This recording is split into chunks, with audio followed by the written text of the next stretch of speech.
नमस्कार दोस्तों। स्वागत है आप सभी का एक बार फिर से। दोस्तों, अगर आप अपनी लाइफ में कुछ नया सीखना चाहते हैं तो मेरे साथ ज़रूर बने रहिएगा और मेरे चैनल को सब्सक्राइब ज़रूर करिएगा। दोस्तों, आज मैं फिर एक नई रहस्यमय वीडियो लेकर आपके साथ उपस्थित हो गया हूं और आज के इस वीडियो में मैं आपको एक बहुत ही रहस्यमय कथा व महत्वपूर्ण कथा सुनाने जा रहा हूं। और दोस्तों, इस कथा में मैं आपको बताऊंगा कि महाराज दशरथ नारी कैसे बने थे और क्यों बने थे, और उनके गर्भ से एक पुत्री थी जिसका नाम शांता हुआ था। तो दोस्तों, क्या वो राजा दशरथ के गर्भ से हुई या फिर माता कौशल्या के गर्भ से उसने जन्म लिया था, इसी बारे में मैं आपको आज पूरे प्रमाण सहित आपको बताऊंगा।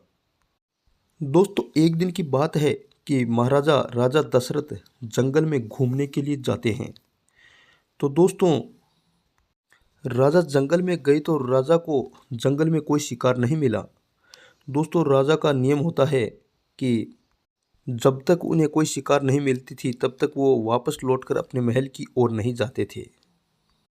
ये क्षत्रियों के नियम हुआ करते थे।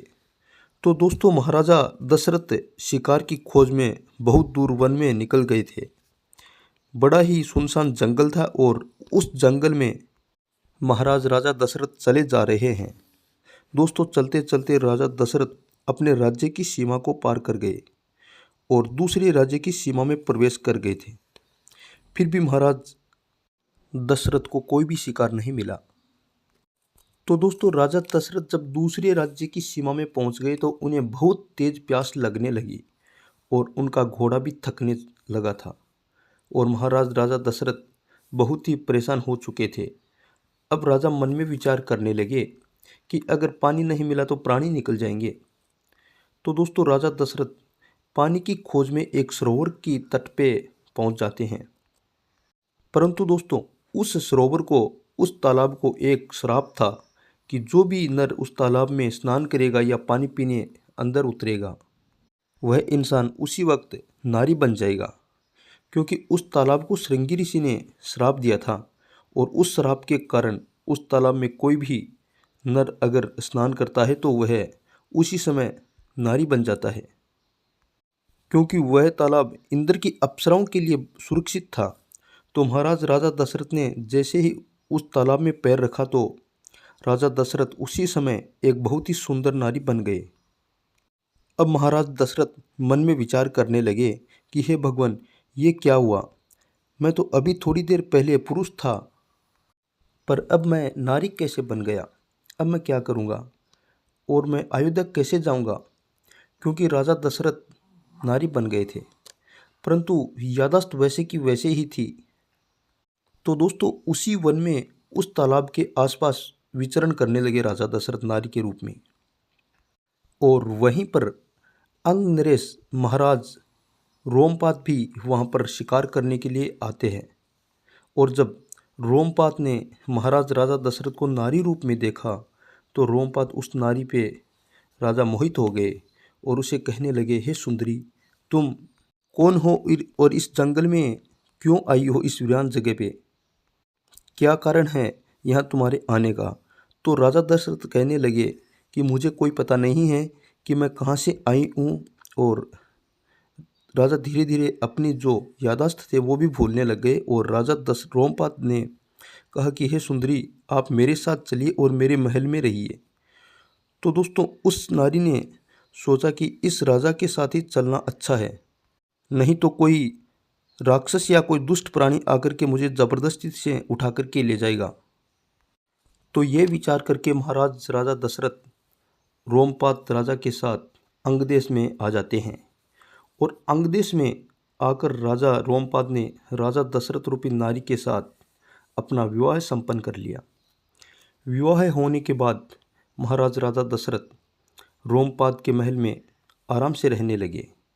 परंतु इधर क्या होता है, अयोध्या में जब सूचना पहुंची कि राजा दशरथ को बहुत समय हो गया है फिर भी वापस नहीं लौटे, तो दोस्तों तीनों रानियां कौशल्या, कैकेयी और सुमित्रा मन में विचार करने लगी कि राजा कहाँ गए हैं और तीनों रानियों को बहुत चिंता होने लगी। तो रानियों ने महामंत्री सुमंत को बुलवाया और सुमंत से कहा कि तुम राजा दशरथ की खोज में वन की ओर प्रस्थान करो और राजा को ढूंढ करके लाओ। तो दोस्तों, रानियों की बात सुन करके आर्य सुमंत अपनी सेना लेकर के वन की ओर निकल जाते हैं राजा को ढूंढने के लिए। अब वह सेना राजा के घोड़े की खोज लेते लेते चले जा रहे हैं और धीरे धीरे समय व्यतीत होता गया और राजा दशरथ रोमपाद के महल में नारी के रूप में रह रहे थे और वह गर्भवती हो जाते हैं और राजा दशरथ के गर्भ से एक परम सुंदर कन्या का जन्म होता है।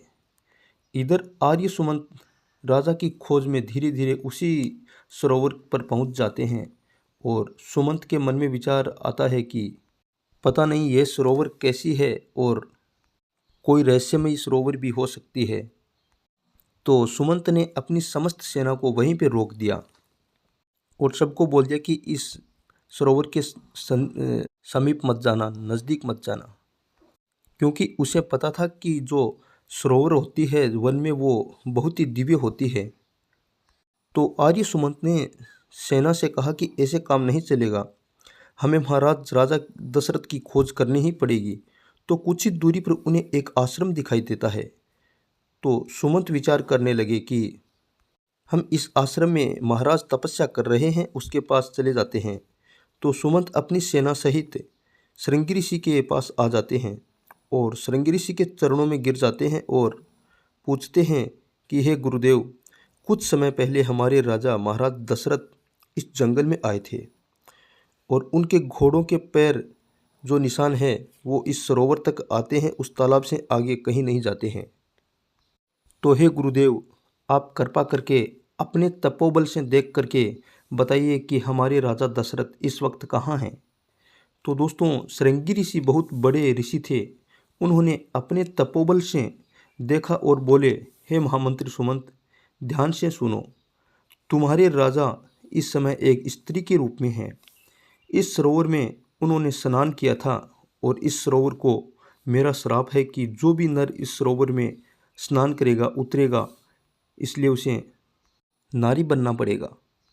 इसलिए तुम्हारे राजा स्त्री बन गए हैं और वर्तमान में वे अंग नरेश राजा रोमपाद के महल में रानी के रूप में रह रहे हैं।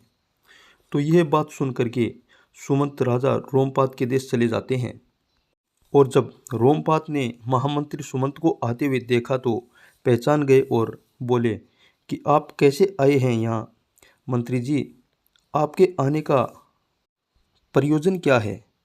तो दोस्तों, महामंत्री सुमंत ने सारी घटना है वो रोमपाद को बताई। तो राजा रोमपाद कहने लगे कि बात तो आपकी सही है, क्योंकि कुछ समय पहले यह नारी मुझे जंगल में मिली थी।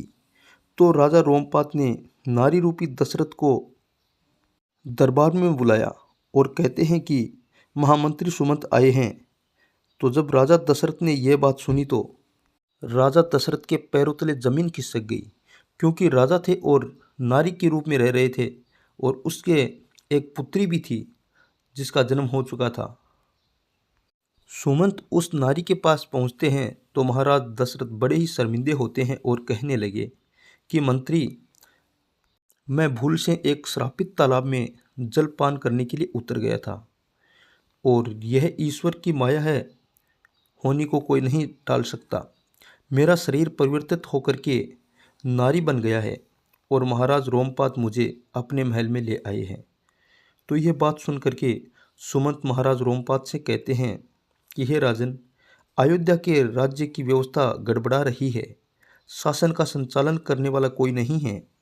तो आप हमारे महाराज को अभी इसी समय मुक्त कर दें और इन्हें हम साथ लेकर के श्रृंगी ऋषि के आश्रम में चलते हैं, क्योंकि उस तालाब को श्रृंगी ऋषि का ही श्राप था, इसलिए हम इस समस्या का समाधान ही श्रृंगी ऋषि जी से ही करवाएंगे। तो दोस्तों, गुरु वशिष्ठ को भी साथ में बुलवा लिया जाता है।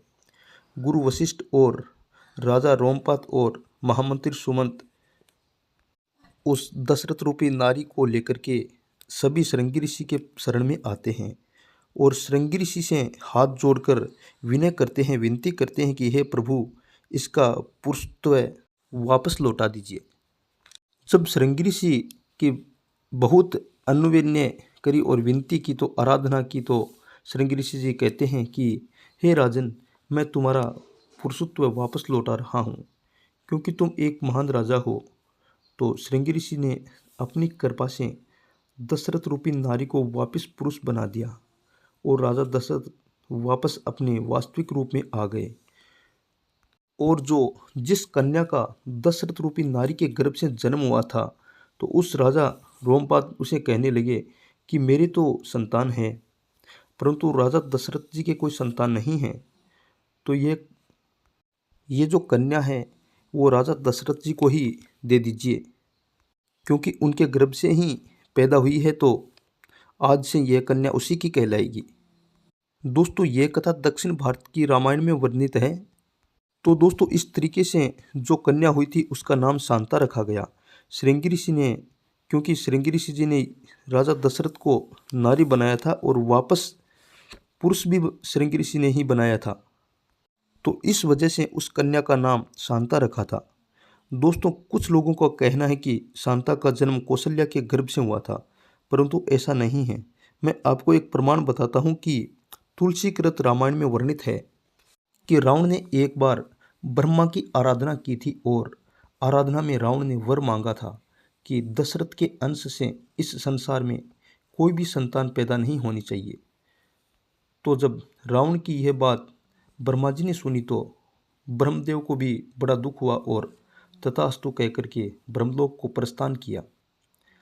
तो देखिए दोस्तों, ब्रह्मा का वचन खाली नहीं जाता, इसलिए कौशल्या के गर्भ से शांता का होना कोई प्रश्न ही नहीं उठता।